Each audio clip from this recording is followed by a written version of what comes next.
అందరికీ నమస్కారం అండి.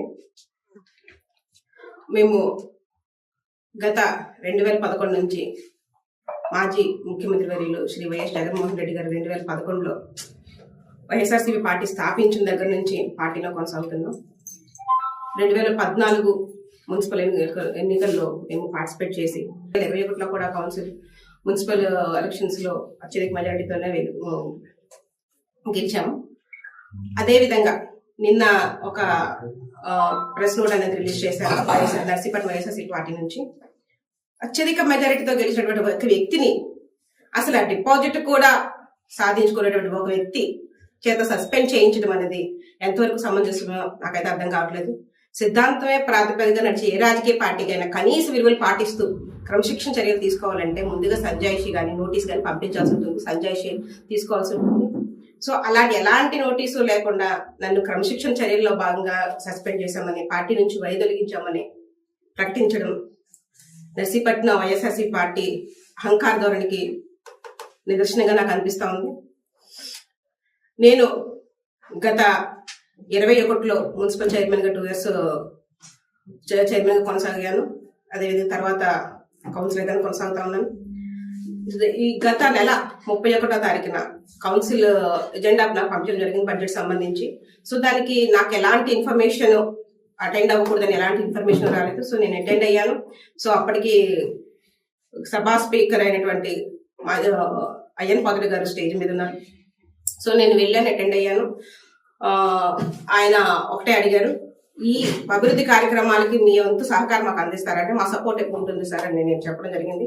అదేవిధంగా నాతో పాటు మాజీ వైస్ చైర్మన్ గొలుసు నరసింహమూర్తి గారు కూడా రావడం జరిగింది. సో ఆ మీటింగ్ కి మేము ఇద్దరం అటెండ్ అయితే నన్ను ఒక్కరిదాన్ని సస్పెండ్ చేయడం వెనుక ఆంతర్యమేంటో నాకైతే అర్థం కావట్లేదు. ఆయనకి అగ్రకులస్తులు అవ్వనివ్వండి, ఆయనకున్న బలగం అవ్వనివ్వండి, దానికి భయపడి వైఎస్ఆర్సీపీ పార్టీ వాళ్ళు ఆయన సస్పెండ్ చేయకపోయారో, లేదంటే నాకు ఎలాంటి బ్యాక్గ్రౌండ్ లేకుండా వచ్చానో, లేదంటే నేను దళిత మహిళను, ఒక మహిళగా ఉన్నానో మా యొక్క ఇది చూసి మమ్మల్ని సస్పెండ్ చేశారో అది నాకైతే అర్థం కావట్లేదు. ఎంతవరకు సమంజసం ఇది? నేను గత చైర్మన్ గా చేసినప్పుడు ఎన్నో అత్యున్నత పదవులు అధిరోహించి పార్టీని ఇప్పుడు క్రమశిక్షణ రాహిత్యమైన చర్యలు చేస్తున్నారు అంటున్నారు. సో ఎటువంటి చర్యలు నేను చేశానో నాకు అర్థం కావడం లేదు. నాకు పంపించిన నోటీసులో ఒకటి రాయడం జరిగింది, పార్టీలో అత్యున్నత పదవులు అనుభవించి ఇప్పుడు పార్టీ నుంచి పార్టీకి వ్యతిరేక చర్యలు పాల్పడుతున్నారు అన్నారు. సో పార్టీలో ఒకే ఒక పదవి నాకు ఇచ్చారండి. సో అదే చైర్మన్ పదవి, సంతోషం. సో అది కూడా ఏ రాజకీయ ఉద్దేశంతో ఎవరికి కళ్ళు వేయాలనే ఉద్దేశంతో ఆ చైర్మన్ పదవి తీసుకొచ్చారు అందరికీ తెలుసు నర్సీపట్నంలో. సో ఒక ఎస్సీకి తీసుకొచ్చారు, సరే జగన్మోహన్ రెడ్డి గారు తీసుకొచ్చిన మహిళా సాధికారతలో భాగంగా రిజర్వేషన్ల ప్రకారం నాకు చైర్మన్ పదవి వచ్చింది. సో ఆ పదవి చిన్నపిల్ల చేతిలో చాక్లెట్ పెట్టి చైర్మన్ పదవి మీరు అనుభవించినట్టు ప్రతి ఒక్క చిన్న విషయానికి నన్ను ఒక పావులా వాడుకున్నారు. సో ఏ ఒక్క సబ్జెక్ట్ తీసుకొచ్చినా సరే అది కమిషనర్ని, ఏఈని, డిఈని మీ దగ్గర రప్పించుకొని ప్రపోజల్స్ మీరే ప్రపోజ్ చేసుకొని వర్క్లని అనౌన్స్ చేసేసుకొని నా చేసి సంతకం పెట్టించినట్టు తీసుకొచ్చి సంతకాలు పెట్టించుకొని కొబ్బరికాయలు కొట్టడానికి మాత్రం నన్ను ఆహ్వానించడం జరుగుతుండేది. ఇంకా పెద్ద ఎగ్జాంపుల్ ఏంటంటే 22లో ఎంపీ ల్యాడ్స్ ద్వారా వచ్చినటువంటి 1.5 కోటి ఫండ్ని నాకు అసలు ఇన్ఫర్మేషన్ లేకుండా ఏ వార్డులో ఎంతెంత అమౌంట్ ప్రపోజల్స్ పెట్టారో కూడా నాకు తెలియకుండా ఒక ఎంపీ గారు పంపించడం జరిగింది. సో మీరు అసెంబ్లీ సమావేశాలు ఉండడం వల్లనో మరి ఏ విధంగా తెలియదు ఎంపీ గారు నాకు కాల్ చేయడము, సో ఆదిలక్ష్మి సో వర్క్లు వచ్చాయి మీ మున్సిపాలిటీకి సంబంధించి నేను 1.5 కోటి ఇచ్చాను, సో దానికి వచ్చి నువ్వు శాంక్షన్ అయిందామని వచ్చి తీసుకునేదాకా నాకు అసలు ఆ వర్క్లు పెట్టారనే విషయం కూడా నాకు తెలియదు. అంటే అంత దారుణమైన చైర్మన్ పదవి నేను అనుభవించాను. సో ఏదో పదవి అనుభవించాలంటున్నారు కదా, సో అప్పుడు నేను తీసుకొచ్చి ఆ వర్కులకు కూడా నేను పోరాడి ఎలా ఇచ్చేస్తారని ఆపోజిట్ పార్టీ వచ్చిన నేను ఆ వర్కుల కోసం పోరాడి మేమే తీసుకొచ్చాం, మేమే ప్రపోజ్ చేసామని చెప్పుకొని మరి నేను పార్టీకి సపోర్ట్ గా నిలిచి ఉన్నాను. సో ఇలా ఎన్నో అభివృద్ధి కార్యక్రమాలు అంటే ఒకసారి ఇంకొక ఎగ్జాంపుల్ ఏంటంటే అన్ని మన జగన్మోహన్ రెడ్డి గారు పార్టీ కులం చూడడం, మతం చూడడం, పార్టీ చూడడం అనే ఒక నినాదం తీసుకొచ్చారు. సో ఆ సిద్ధాంతం ప్రకారం నేను అన్ని వార్డుల్లో సమానమే అని చెప్పి అక్కడ గవర్నమెంట్ హాస్పిటల్ దగ్గర డ్రైన్ అత్యంత దారుణంగా ఉందని తెలిసి 15 లక్షల రూపాయలు దానికి జనరల్ ఫండ్ నుంచి అలాట్ చేయడం జరిగింది.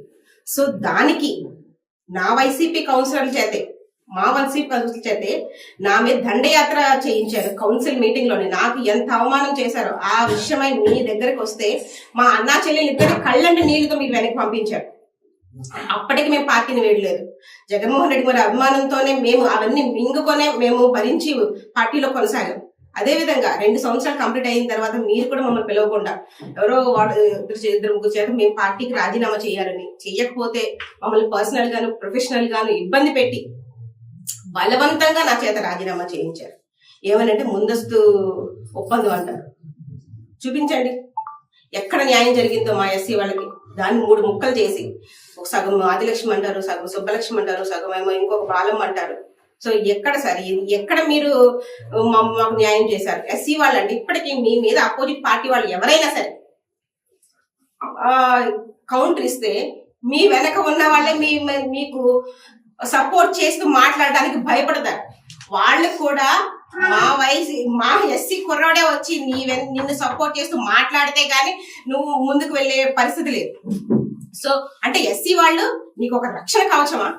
ఎస్సీ వాళ్ళు నీకు పని చేయడానికి పనికిరారా? ఎస్సీ వాళ్ళు నీకు షోకేసులో బొమ్మల్లా పనిచేయాలా? ఎస్సీ వాళ్ళు అంటే అంత చులకన భావమా? ఈ రోజు నన్ను సస్పెండ్ చేయడం వెనక ఉన్న కారణం ఏంటి? నేను ఎస్సీ మహిళనే కదా. నీకు ఎస్సీలో కూడా డమ్మీలే కావాలి, విద్యావంతులు అవసరం లేదు. విద్యావంతులు అయితే ప్రతి దానికి క్వశ్చన్ చేస్తారు, ప్రతి దానికి అడ్డుకట్టబడతారు, ప్రతి దానిలో మిమ్మల్ని ప్రశ్నిస్తారు. అలా ప్రశ్నించకూడదు. అందుకని ఎస్సీ చేసి డమ్మీ చేయాలని ఒకే ఒక ప్రాతిపదికను మీరు నడిపించారు ఈ మున్సిపాలిటీ. సో అభివృద్ధి వైపు మీరు సపోర్ట్ చేయాలి. ఎంపీ ల్యాడ్స్ వల్ల వచ్చినటువంటి 1.5 కోటి ఫండ్ ని నాకు అసలు ఇన్ఫర్మేషన్ లేకుండా, ఏ వార్డులో ఎంతెంత అమౌంట్ ప్రపోజల్స్ పెట్టారో కూడా నాకు తెలియకుండా ఒక ఎంపీ గారు పంపించడం జరిగింది. సో మీరు అసెంబ్లీ సమావేశాలు ఉండడం వల్లనో మరి ఏ విధంగా తెలియదు, ఎంపీ గారు నాకు కాల్ చేయడము, సో ఆదిలక్ష్మి సో వర్క్లు వచ్చాయి మీ మున్సిపాలిటీకి సంబంధించి నేను 1.5 కోటి ఇచ్చాను. సో దానికి వచ్చి నువ్వు శాంక్షన్ అయిందామా, నువ్వు వచ్చి తీసుకునేదాకా నాకు అసలు ఆ వర్క్లు పెట్టారనే విషయం కూడా నాకు తెలియదు. అంటే అంత దారుణమైన చైరన్ పదవి నేను అనుభవించాను. సో ఏదో పదవి అనుభవించాలంటున్నారు కదా. సో అప్పుడు నేను తీసుకొచ్చి ఆ వర్కులు కూడా నేను పోరాడి ఎలా ఇచ్చేస్తారని ఆపోజిట్ పార్టీ వచ్చినా నేను ఆ వర్కుల కోసం పోరాడి మేమే తీసుకొచ్చాం, మేమే ప్రపోజ్ చేసామని చెప్పుకొని మరి నేను పార్టీకి సపోర్ట్ గా నిలిచి ఉన్నాను. సో ఇలా ఎన్నో అభివృద్ధి కార్యక్రమాలు అంటే ఒకసారి ఇంకొక ఎగ్జాంపుల్ ఏంటంటే అన్ని మన జగన్మోహన్ రెడ్డి గారు పార్టీ కులం చూడడం, మతం చూడడం, పార్టీ చూడడం అనే ఒక నినాదం తీసుకొచ్చారు. సో ఆ సిద్ధాంతం ప్రకారం నేను అన్ని వార్డుల్లో సమానమే అని చెప్పి అక్కడ గవర్నమెంట్ హాస్పిటల్ దగ్గర డ్రైన్ అత్యంత దారుణంగా ఉందని తెలిసి 15 లక్షల రూపాయలు దానికి జనరల్ ఫండ్ నుంచి అలాట్ చేయడం జరిగింది. సో దానికి నా వైసీపీ కౌన్సిలర్ల చేతే, మా వైసీపీ కౌన్సిలర్ చేతే నా మీద దండయాత్ర చేయించారు. కౌన్సిల్ మీటింగ్ లోనే నాకు ఎంత అవమానం చేశారో ఆ విషయమై మీ దగ్గరకు వస్తే మా అన్నా చెల్లెలు ఇద్దరు కళ్ళంటి నీళ్లతో మీరు వెనక్కి పంపించారు. అప్పటికి మేము పార్టీని వేయలేదు. జగన్మోహన్ రెడ్డి గారి అభిమానంతోనే మేము అవన్నీ మింగుకొనే మేము భరించి పార్టీలో కొనసాగాం. అదే విధంగా 2 సంవత్సరాలు కంప్లీట్ అయిన తర్వాత మీరు కూడా మమ్మల్ని పిలవకుండా ఎవరో వాళ్ళు ఇద్దరు ముగ్గురు చేత మేము పార్టీకి రాజీనామా చేయాలని, చెయ్యకపోతే మమ్మల్ని పర్సనల్ గాను ప్రొఫెషనల్ గాను ఇబ్బంది పెట్టి బలవంతంగా నా చేత రాజీనామా చేయించారు. ఏమనంటే ముందస్తు ఒప్పందం అంటారు. చూపించండి ఎక్కడ న్యాయం జరిగిందో మా ఎస్సీ వాళ్ళకి. దాన్ని 3 ముక్కలు చేసి ఒక సగం ఆదిలక్ష్మి అంటారు, సగం సుబ్బలక్ష్మి అంటారు, సగం ఏమో ఇంకొక బాలమ్మ అంటారు. సో ఎక్కడ సార్ ఎక్కడ మీరు మాకు న్యాయం చేశారు? ఎస్సీ వాళ్ళంటే ఇప్పటికీ మీ మీద అపోజిట్ పార్టీ వాళ్ళు ఎవరైనా సరే